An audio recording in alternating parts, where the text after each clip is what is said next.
आज हम लोग बिहार बोर्ड 12वीं हिंदी 100 अंक के लिए कर्बक कविता का अध्ययन करेंगे। मैं विवेक दत्त आप सभी छात्र छात्राओं का हमारे इस ज्ञान टॉपर्स ट्यूटोरियल चैनल पर स्वागत करता हूं। कर्बक कविता के लेखक मलिक मोहम्मद जायसी निर्गुण धारा के प्रेम मार्गी शाखा के प्रतिनिधि कवि माने जाते हैं। जायसी जाति के मुसलमान होते हुए भी साहित्य में सुर और तुलसी के समान ही महत्व रखते हैं। इसका कारण जायसी की भारतीय संस्कृति में निष्ठा और धर्म के प्रति आस्था एवं हिंदू मुस्लिम संस्कृति के समन्वय पर बल देना है। उनका जन्म रायबरेली, जो उत्तर प्रदेश में पड़ता है, जिले के जायस नामक ग्राम में सन 1492 ईस्वी में हुआ था, इसलिए वे जायसी के नाम से प्रसिद्ध हुए। चेचक के प्रकोप ने जायसी को कुरूप बना दिया था और उनकी इसी कुरूपता को देखकर दिल्ली का पठान बादशाह हंस पड़ा था। जब जायसी ने उनको संबोधित करते हुए कहा कि मोही का हंसित को हा रही, अर्थात मुझ पर क्या हंसते हो, मेरे उस बनाने वाले कुम्हार पर हंसो। जायसी उच्च कोटि के विद्वान तो थे ही, इस विद्वता का कारण उनका बहुश्रुत होना था। वे ज्योतिष विद्या, वेदांत और हठ योग में निपुण थे। उनकी रचनाओं को देखने से ही विदित होता है कि जायसी के ऊपर तत्कालीन मतांतरों का भी प्रभाव था। अमेठी के राजा के दरबार में उनका बड़ा सम्मान था। उनकी मृत्यु सन 1542 ईस्वी में हुई। इनकी जो प्रमुख रचनाएं थी वो पद्मावत, अखरावट, आखिरी कलाम, काव्यगत विशेषताएं जो इनके अंदर थी, उसमें जायसी के काव्य में भाव पक्ष और कला पक्ष दोनों का सफल निर्वाह देखने को मिलता है। इनके काव्य का मुख्य जो श्रृंगार था वह श्रृंगार रस था, और श्रृंगार रस में इन्होंने दोनों ही पक्षों का अद्भुत चित्रण किया है। आप जानते हैं कि रस 9 प्रकार के होते हैं। जायसी संयोग से श्रृंगार के चित्रण की अपेक्षा वियोग श्रृंगार के चित्रण में अधिक सफल रहे हैं। नागमती का विरह वर्णन बड़ा ही अद्भुत इन्होंने किया है। इनके विरह में व्यापकता भी, मार्मिकता, गंभीरता का भी उत्कृष्ट वर्णन है। प्रेम मार्गी शाखा में प्रेम की पीड़ा को अधिक महत्व दिया जाता है। जायसी ने उसी पीड़ा का वर्णन नागमती के विरह वर्णन के माध्यम से किया है। श्रृंगार रस के साथ साथ इन्होंने करुण रस, वात्सल्य रस, भयानक रस एवं अद्भुत रस आदि का भी प्रसंगानुकूल अपने कविताओं में चित्रण किया है। अब 12वीं के छात्र छात्राओं के लिए कर्बक कविता का सारांश अक्सर पूछा जाता है।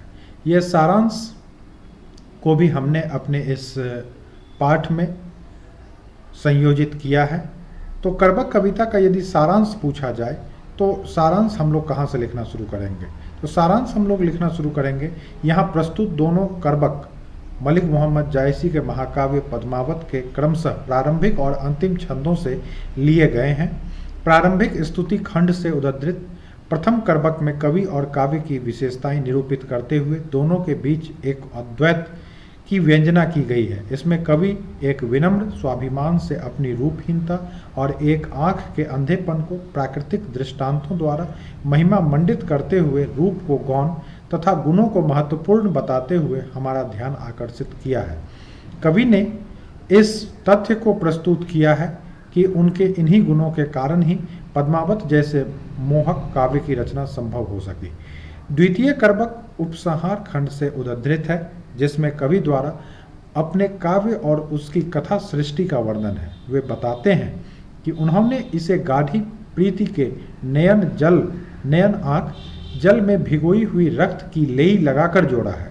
इसी क्रम में वे आगे कहते हैं, अब न वह राजा रत्नसेन है और न वह रूपवती रानी पद्मावती है, न वह बुद्धिमान सुवा है, न राघव चेतन या अलाउद्दीन है। इनमें से किसी के न होने पर भी उनके यश के रूप में कहानी शेष रह गई है। फूल झड़कर नष्ट हो जाता है पर उसकी खुशबू रह जाती है। कवि के कहने का अभिप्राय यह है कि एक दिन उसके न रहने पर उसकी कृति सुगंध की तरह पीछे रह जाएगी। इस कहानी का पाठक उसे 2 शब्दों में याद करेगा। कवि का अपने कलेजे के खून से रचे इस काव्य के प्रति यह आत्मविश्वास अत्यंत सार्थक और बहुमूल्य है। कभी कभी कविता के कुछ भाग को निकालकर और तब प्रश्नों के रूप में भी पूछा जाता है। तो कविता के कुछ भाग को हमने भी यहाँ पर संकलित करने का प्रयास किया है और उसके भावार्थ को भी देने का प्रयास किया है। एक नैन कवि मोहम्मद गुनी, सोई बिमोहा जेई कवि सुनी, चांद जैस जग विधि अतौड़ा, दिन कलंक किन्ह उजियारा, जग सुझा एकई नैनाह, उवा सूक अस नख तन्ह माहा, जौ लही अब ही डाभ न होई, तो लही सुगंध बसाई न सोई, किन्ह समुद्र पानी जौ खारा, तो अति भयउ असूझ अपारा, जौ सुमेरु त्रिशूल विनाशा, भा कंचन गिरी लाग आकाशा, जौ लही घड़ी कलंक न पर, कांच हुई नहीं कंचन करा, एक नैन जस दर्पण औ ते ही निर्मल भाव, सब रूपवंत गही मुख जो वही कई चाव। अब इसका भावार्थ हम लोग देखते हैं कि भावार्थ कहाँ से और किस रूप में लिखना है ताकि अधिकतम अंकों को प्राप्त किया जा सके। तो हम लोग लिखना शुरू करेंगे कि गुणवान मोहम्मद कवि का एक ही नेत्र था, किंतु फिर भी उनकी कवि वाणी में वह प्रभाव था जिसने भी सुनी वही विभुग्ध हो गया। जिस प्रकार विधाता ने संसार में सौदोष किंतु प्रभायुक्त चंद्रमा को बनाया है, उसी प्रकार जायसी जी की कृति उज्ज्वल थी किंतु उसमें अंग भंग दोष था। जायसी जी समदर्शी थे, उन्होंने संसार को सदैव एक ही आंख से देखा। उनका वह नेत्र अन्य मनुष्यों के नेत्रों से उसी प्रकार अपेक्षाकृत तेज युक्त था जिस प्रकार की तारागण के बीच में उदित हुआ शुक्र तारा।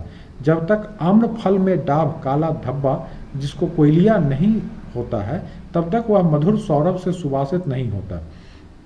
समुद्र का पानी खार युक्त होने के कारण ही वह अगाध और अपार है।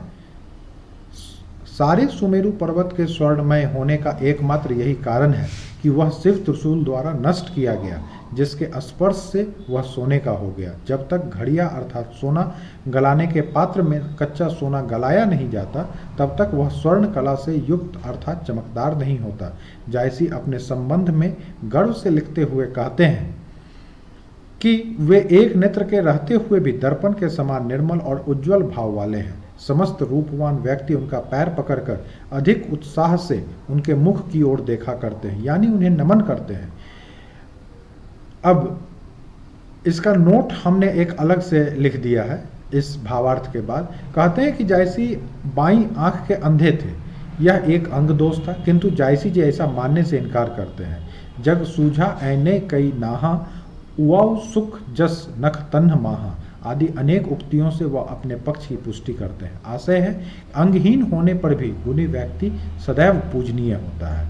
अब इसी का दूसरे भाग को हम लोग लेते हैं कि मोहम्मद यही कवि जोड़ी सुनावा, सुना जो प्रेम पीर गा पावा, जोड़ी लाई रकत कै लेई, गाढ़ी प्रीति नैन जल भेई, औ मन जानी कबित उस किन्हा, मुकु यह रहे जगत मह चिन्हा, कहाँ जो रतन सेनी अस राजा, कहाँ सुआ असी बुधि उपराजा, कहाँ अलाउद्दीन सुल्तानु, कहाँ राघव जेई किन्ह बखानु, कहाँ सुरूप मधुमावती रानी, कोई न रहा जग रही कहानी, धनी जो सो पुरुष जस किरति जासु, फूल मरय पय मरय न बासु, कई न जगत बेचा कई न लिन्ह जस मोल, जो यह पढ़े कहानी हम संवरे दुई बोल।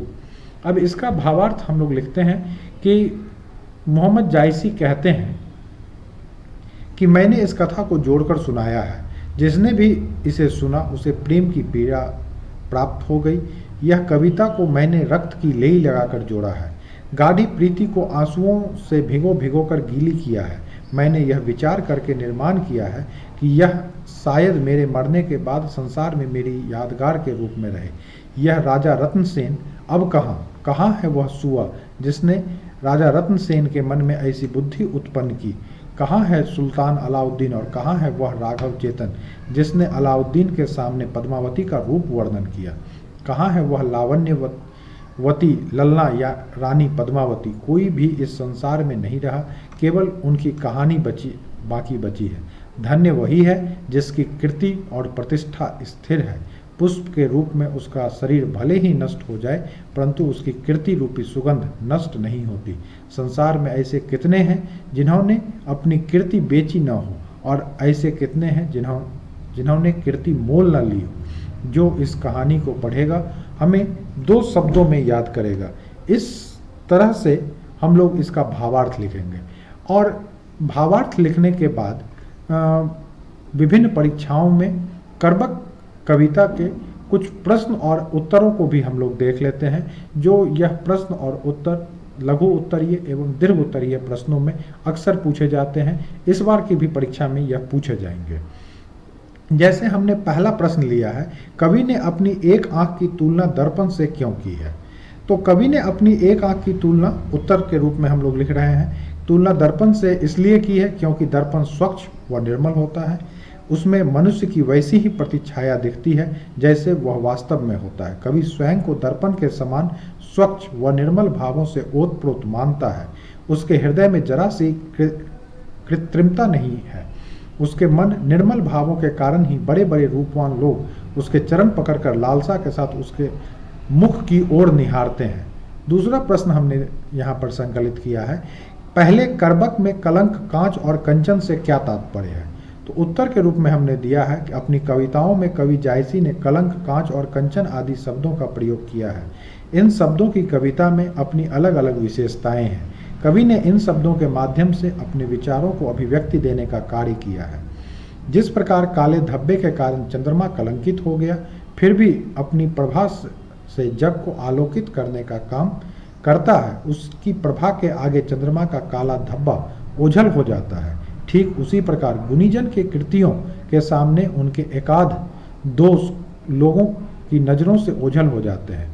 कंचन शब्द के प्रयोग करने के पीछे कवि की धारणा है कि जिस प्रकार शिव त्रिशूल द्वारा नष्ट किए जाने पर सुमेरु पर्वत सोने का हो गया, ठीक उसी प्रकार सज्जनों की संगति से दुर्जन भी श्रेष्ठ मानव बन जाता है। संपर्क और संसर्ग में ही वह गुण निहित है, लेकिन पात्रता भी अनिवार्य है। यहाँ भी कवि ने गुण धर्म की विशेषता का वर्णन किया है।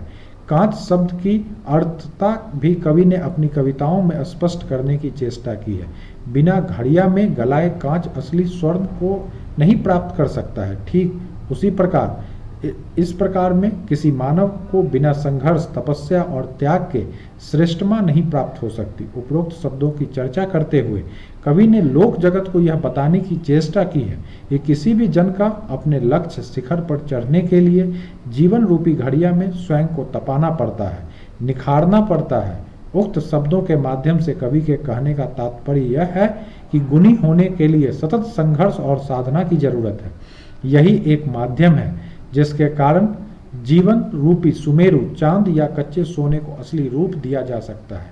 गुणवान व्यक्ति सर्वत्र एवं सर्वकाल में पूजनीय है, वंदनीय है। कहने का तात्पर्य है, एक आंख के अंधे होने पर भी जायसी अपनी काव्य प्रतिभा के और कृतित्व के बल पर लोक जगत में सदैव आदर पाते रहेंगे। तीसरा प्रश्न हमने लिया है कि पहले कर्बक में व्यंजित जायसी और आत्मविश्वास का परिचय अपने शब्दों में दें।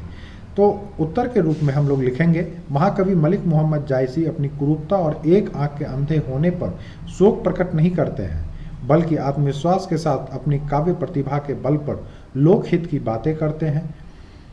प्राकृतिक प्रतीकों द्वारा जीवन में गुण की महत्ता की विशेषताओं का वर्णन करते हैं। जिस प्रकार चंद्रमा काले धब्बे के कारण कलंकित तो हो गया, किंतु अपनी प्रभायुक्त आभा से सारे जग को आलोकित करता है, अतः उसका दोष गुण के आगे ओझल हो जाता है। जिस प्रकार बिना आम्र में मंजरियों या डाब के नहीं आने पर सुवास नहीं पैदा होता, चाहे सागर का खारापन उसकी गुणहीनता का द्योतक है, सुमेरु पर्वत की यश गाथा भी शिव त्रिशूल के स्पर्श बिना निरर्थक है। घड़िया में तपाए बिना सोना में निखार नहीं आता, ठीक उसी प्रकार कवि का जीवन भी नेत्रहीनता के कारण दोष भाव उत्पन्न तो करता है, किंतु उसकी काव्य प्रतिभा के आगे सब कुछ गौण पड़ जाता है। कहने का तात्पर्य यह है कि कवि का नेत्र नक्षत्रों के बीच चमकते हुए शुक्र तारा की तरह है, जिसके काव्य का श्रवण कर सभी जन मोहित हो जाते हैं। जिस प्रकार अथाह गहराई और असीम आकार के कारण समुद्र की महत्ता है, चंद्रमा अपनी प्रभायुक्त आभा के लिए सुखदायी है। सुमेरु पर्वत शिव त्रिशूल द्वारा आहत होकर स्वर्णमयी रूप को ग्रहण कर लिया है। आम भी डाभ का रूप पाकर सुवासित और समधुर हो गया है। घड़िया में तपकर कच्चा सोना भी चमकते सोने का रूप पा लिया है। जिस प्रकार दर्पण निर्मल और स्वच्छ होता है, जैसी उसकी छवि होती है, वैसा ही प्रतिबिंब दृष्टिगत होता है। ठीक उसी प्रकार कवि का व्यक्तित्व है। कवि का हृदय स्वच्छ और निर्मल है। उसकी कुरूपता और एक आंख के अंधेपन से कोई प्रभाव नहीं। उसकी प्रशंसा करते हैं और शीश नवाते हैं। उपरोक्त प्रतीकों के माध्यम से कवि ने अपने आत्मविश्वास का सटीकर चित्रण अपनी कविताओं के द्वारा किया है। चौथा प्रश्न हम लोगों ने यहाँ पर लिया है कि कवि ने किस रूप में स्वयं को याद रखे जाने की इच्छा व्यक्त की है, उनकी इस इच्छा का मर्म बताएं। तो उत्तर के रूप में हम लोग लिखते हैं, कवि मलिक मोहम्मद जायसी ने अपनी स्मृति के रक्षार्थ जो इच्छा प्रकट की है, उसका वर्णन अपनी कविताओं में किया है। कवि का कहना है, मैंने जानबूझकर संगीतमय काव्य की रचना की है ताकि इस प्रबंध के रूप में संसार में मेरी स्मृति बरकरार रहे। इस काव्य कृति में वर्णित प्रगाढ़ प्रेम सर्वथा नयनों की अश्रुधारा से सिंचित है, यानी कठिन विरह प्रधान काव्य है। दूसरे शब्दों में जायसी ने उस कारण का उल्लेख किया है जिससे प्रेरित होकर उन्होंने लौकिक कथा का आध्यात्मिक विरह और कठोर सूफी साधना के सिद्धांतों से परिपुष्ट किया है। इसका कारण उनकी लौकेशना है। उनकी हार्दिक इच्छा है कि संसार में उनकी मृत्यु के बाद उनकी कृति नष्ट न हो। अगर यह केवल लौकिक कथा मात्र लिखते तो उससे उनकी कृति चिरस्थायी नहीं होती। उनकी कृति चिरस्थायी करने के लिए उन्होंने पद्मावती की लौकिक कथा को सूफी साधना का आध्यात्मिक पृष्ठभूमि पर प्रतिष्ठित किया है। लौकेशना भी मनुष्य की सबसे प्रमुख वृत्ति है। अगला प्रश्न हमने लिया है कि भाव स्पष्ट करें जो लही अम्बही डाभ न होई, तो लही सुगंध बसाई न सोई। तो इसका भाव हम लोग इस रूप में स्पष्ट करते हैं कि यह करबक से उद्धृत की गई है। इस कविता के रचयिता मलिक मोहम्मद जायसी हैं। इन पंक्तियों के द्वारा कवि ने अपने विचारों को प्रकट करने का काम किया। जिस प्रकार आम में नुकीली डाभें नहीं निकलती तब तक उसमें सुगंध नहीं आती, यानी आम में सुगंध आने के लिए डाभ युक्त मंजरियों का निकलना जरूरी है। डाभ के कारण आम की खुशबू बढ़ जाती है। ठीक उसी प्रकार गुण के बल पर व्यक्ति समाज में आदर पाने का हकदार बन जाता है। उसकी गुणवत्ता उसके व्यक्तित्व में निखार ला देती है। काव्य शास्त्रीय प्रयोग की दृष्टि से यहाँ पर अत्यंत तिरस्कृत वाक्यगत वाच्य ध्वनि है। यह ध्वनि प्रयोजनवती लक्षण का आधार लेकर खड़ी होती है। इसमें वाच्यार्थ का सर्वथा त्याग रहता है और एक दूसरा ही अर्थ निकलता है। इन पंक्तियों का दूसरा विशेष अर्थ है, जब तक पुरुष में दोष नहीं होता तब तक उसमें गरिमा नहीं आती। डाभ मंजरी आने से पहले आम के वृक्ष में नुकीले टोंसे निकल आते हैं। तो इस तरीके से हमने इस पाठ में विभिन्न प्रश्नों को समाहित करने का प्रयास किया है। आप सभी छात्र छात्राओं से आशा एवं उम्मीद करूंगा कि यह बिहार बोर्ड हिंदी और इंग्लिश मीडियम के जितने भी छात्र छात्राएं इस वीडियो को देख रहे हैं, उनके लिए यह वीडियो काफ़ी प्रभावी होगा, जिसके द्वारा वह भावार्थ से लेकर प्रश्न उत्तरों से लेकर पर्यायवाची शब्दों से लेकर सभी प्रकार के प्रश्न का तैयारी आसानी से कर लेंगे और करने के बाद अच्छे अंक हिंदी परीक्षा में तो निश्चित रूप से ही प्राप्त करेंगे। इसी आशा और विश्वास के साथ आप सबों से मैं विदा लेता हूं। जय हिंद।